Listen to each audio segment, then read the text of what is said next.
Olá, segundo ano. Hoje a gente vai gravar para vocês a 8ª aula de Sociologia, referente ao módulo 8 da apostila que está na página 34, tá? Apostila de Sociologia do segundo ano. Como esse assunto é extenso e é interessante, é um assunto que vocês deveriam conhecer, né? Porque tem a ver com as formas de trabalho a partir do século XVIII e como que o capitalismo se desenvolveu e se adaptou de acordo com as novas relações de trabalho que foram sendo estabelecidas. A gente vai estudar desde as iniciais até as atuais, século XXI e globalização. Então, assim, é um assunto legal. Provavelmente, a gente vai dividir esse módulo 8 da apostila em primeira aula, a aula 8 primeira parte e aula 8 segunda parte, tá? Que é para a gente ter um tempo razoável para as aulas não ficarem muito extensas e a gente poder abordar o assunto, certo? Porque aula muito extensa de vídeo também é perda de tempo, bobagem. Bom, gente, vamos lá.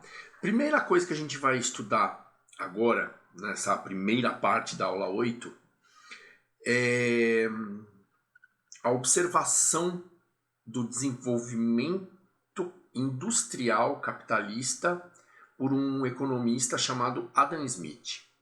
É um cara muito famoso e muito influente na economia, porque ele defendia certos teoremas, certas assertivas a respeito da economia que até hoje valem muito, né? Foram consideradas liberalismo no início e agora existe um neoliberalismo já baseado numa adaptação, numa necessidade nova do sistema capitalista, em algumas novas necessidades do sistema capitalista. Bom, voltando ao Adam Smith, o exemplo que está aqui na apostila é o exemplo da observação que ele fez numa fábrica de alfinetes, certo?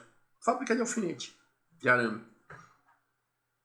Porque, veja, gente, as observações que ele fez a respeito de ter visto uma produção em série de arame, de alfinete, são comparadas com a manufatura, com o trabalho artesanal, percebe? E com a especialização.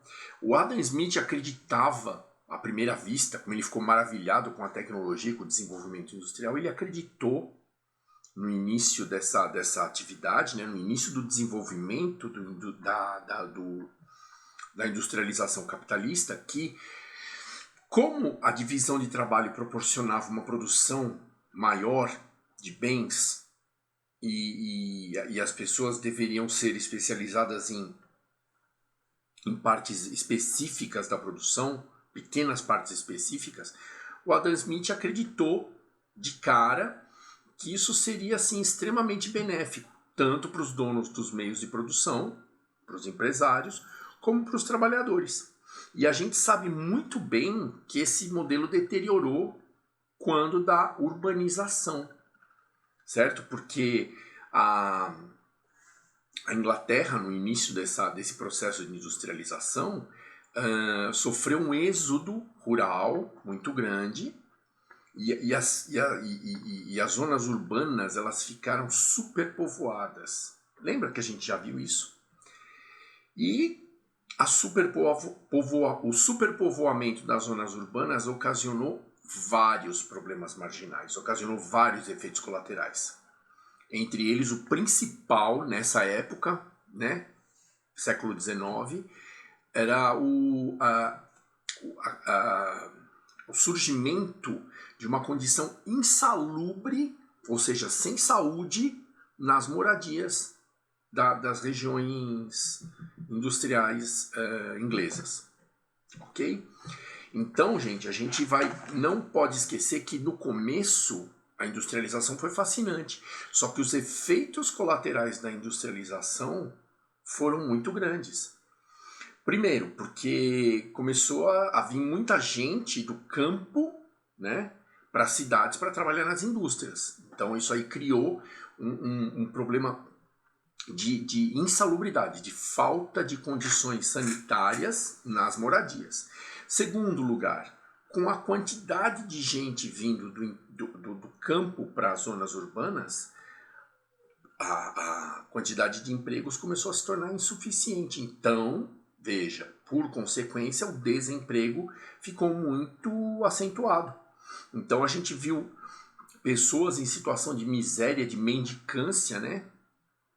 Demais nessa época. Nós não, mas os livros retratam isso. Então, as condições iniciais do capitalismo foram muito selvagens, as jornadas de trabalho eram brutais. Pessoal, nesse bojo, né, na esteira do início do capitalismo industrial ou da industrialização capitalista, tanto faz, a gente não pode deixar de comentar que a situação demográfica, né, a população nos centros urbanos cresceu de uma forma tão grande que deu origem ao problema da insalubridade nas moradias e da miséria. Né? Deu origem a muitos mendigos, a muita gente desempregada nos centros urbanos e mendigando, pedindo auxílio. Tanto que houve, nesse início do capitalismo industrial, o surgimento de várias teorias utópicas que não tinham como fundamento principal o socialismo. Porém, imaginavam uma sociedade melhor para os trabalhadores, uma sociedade que não judiasse tanto dos trabalhadores, uma situação um pouco mais humana para os trabalhadores, tá? Veja, nessa mesma época, junto com o surgimento dessas teorias utópicas, né? A gente teve também uma preocupação tão forte com a miséria e com a diferença de padrão de vida que passou a surgir, o padrão o padrão tão baixo de vida que passou a surgir com o início do capitalismo industrial, que os próprios empresários passaram a pensar em criar condições melhores para o trabalho, mais humanas. Para vocês terem uma ideia, nessa época, exatamente nessa época, surgiu o Partido Trabalhista Inglês, que é um marco na história do trabalho industrial.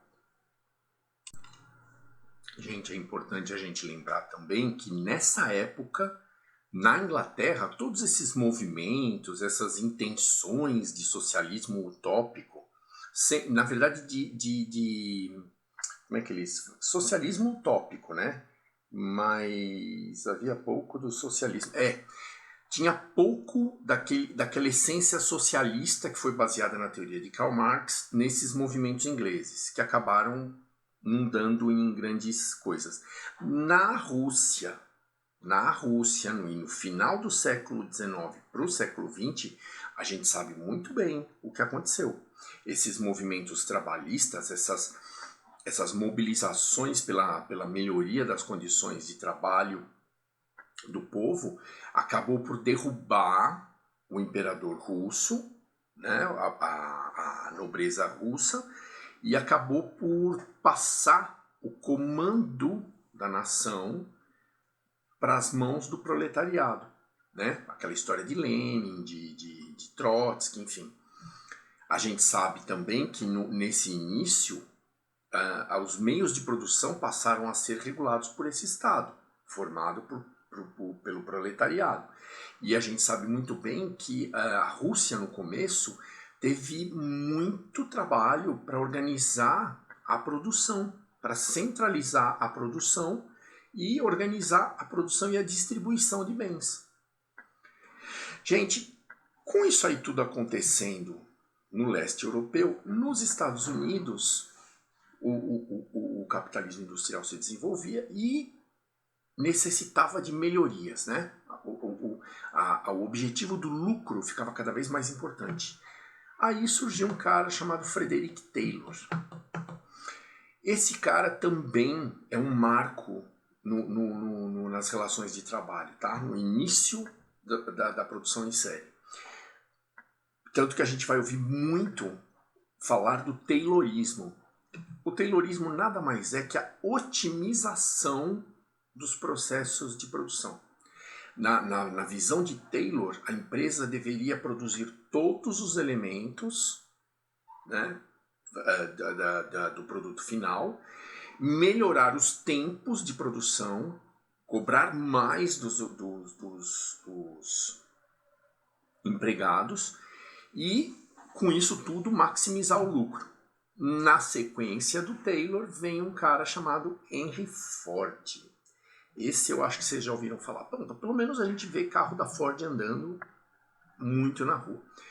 Gente, a Ford foi a pioneira na produção em série de carros.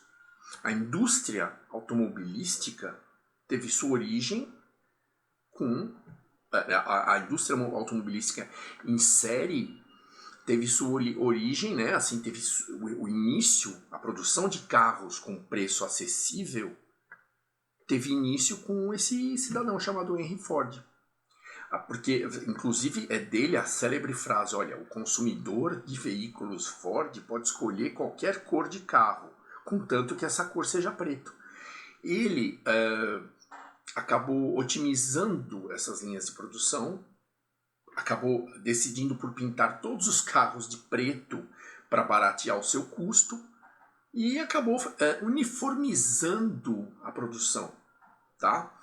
Na sequência desse modelo fordista, que foi usado durante muito tempo, né, o Taylorismo e o Fordismo, para a otimização do parque industrial desses países em processo já de industrialização, a gente tem o fracasso desses sistemas, né? A gente tem assim muitos efeitos colaterais que foram gerados a partir desses sistemas, principalmente no estudo sociológico. Aí nós temos uma teoria que nasceu no Japão com uma outra empresa automobilística também, a Toyota, que defendia, nessa filosofia dela, que passou a ser chamada de toyotismo, que defendia que a especialização tinha que ser múltipla de um mesmo funcionário, de um mesmo empregado.